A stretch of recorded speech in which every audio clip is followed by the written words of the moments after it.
Hi, ladies. I'd like to talk to you about something that I find probably pretty right on. We're all looking at a situation where we feel like we're totally out of control. I mean, like, what is it that we're going to be able to do about this situation over there in Israel?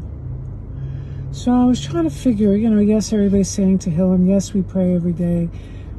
But I think that if we could take on having more peace in our homes and within,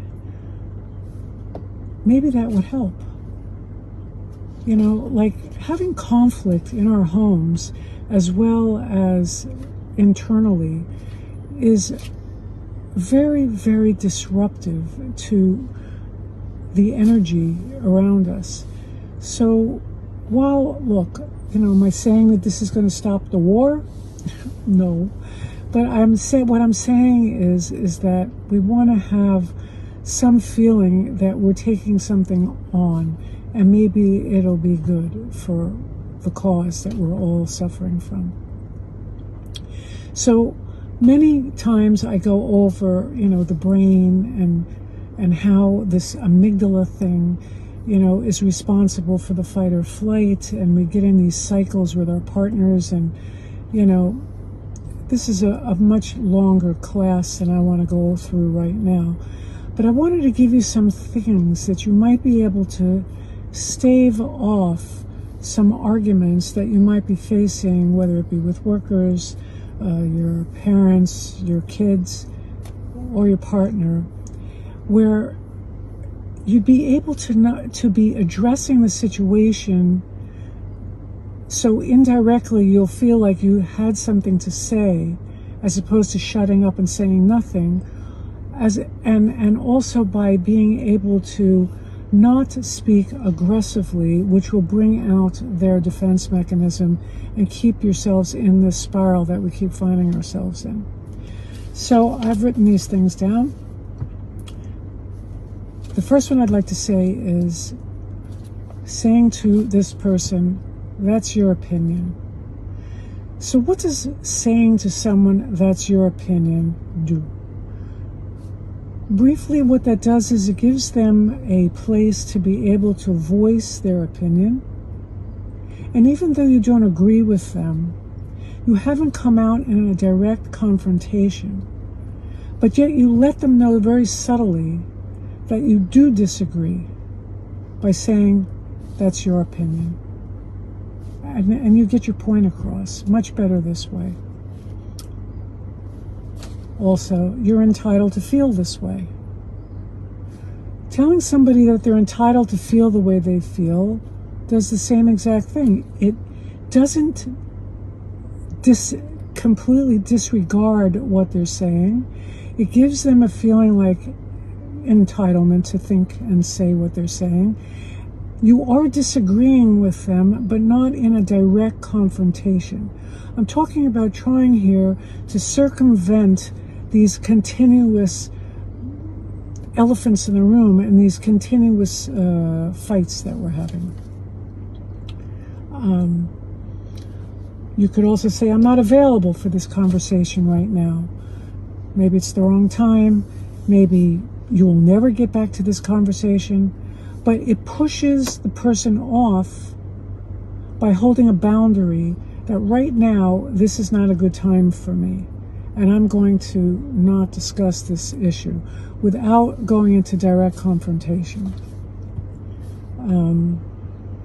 We just see things differently.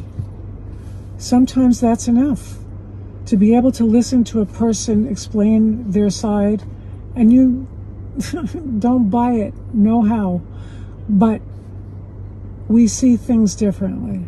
That's it. That's all you have to say, to let them know that you don't agree with them, and that's it. The old one, let's agree to disagree.